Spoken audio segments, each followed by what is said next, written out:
আমাদের মাগুরা জেলা শ্রীপুর থানা করন্দি গ্রামে যে ঘোড়া দৌড় প্রতিযোগিতা হয়ে থাকে প্রত্যেক বছর।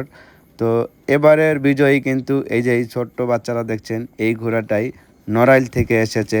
তো আমি আজকে ওর সাথে কথা বলে দেখব যে ও কেমন অনুভূতি আর কেমন লাগছে আজকের প্রতিযোগিতায় প্রথম উইনার হওয়ার পরে।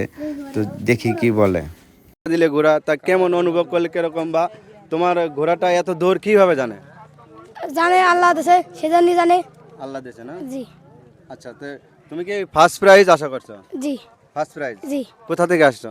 লোহাগাড়া আমডাঙ্গা। লোহাগাড়া লোহাগাড়া নড়াইল। নড়াইল। হ্যাঁ, নড়াইল কিন্তু অনেক দূর থেকে আসছে, এখানে আরো অনেক দূরের থেকে ঘোড়া আসছে। তো এই যে মানে এই ছেলেটাই কিন্তু ভাগ্যবান হয়েছে আজকের বিজয়ী, প্রথম বিজয়ী, তাই তো?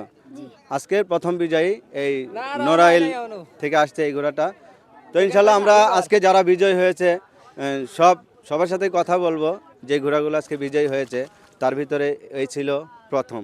ঠিক আছে, তো যাই হোক, ভালো থাকো, সুস্থ থাকো, আর আমাদের দোয়া করো। হ্যাঁ, আচ্ছা প্রত্যেকবার যেন এখানে খেলা হয় আসতে পারো, সেই দোয়াটা করো সবার জন্য। আচ্ছা ঠিক আছে।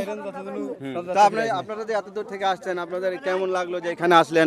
আমাদের এলাকার মানুষ কেমন বা ব্যবহার আচার কেমন করলো? খুব ভালো লাগছে ভাই, এদিকে ভালো লাগছে বলে আগের দিন ওই যে ফাংশন আইছিলাম, ও যাতে আমরা ফার্স্ট প্রাইজ ফ্রিজ নিয়ে গেছিলাম।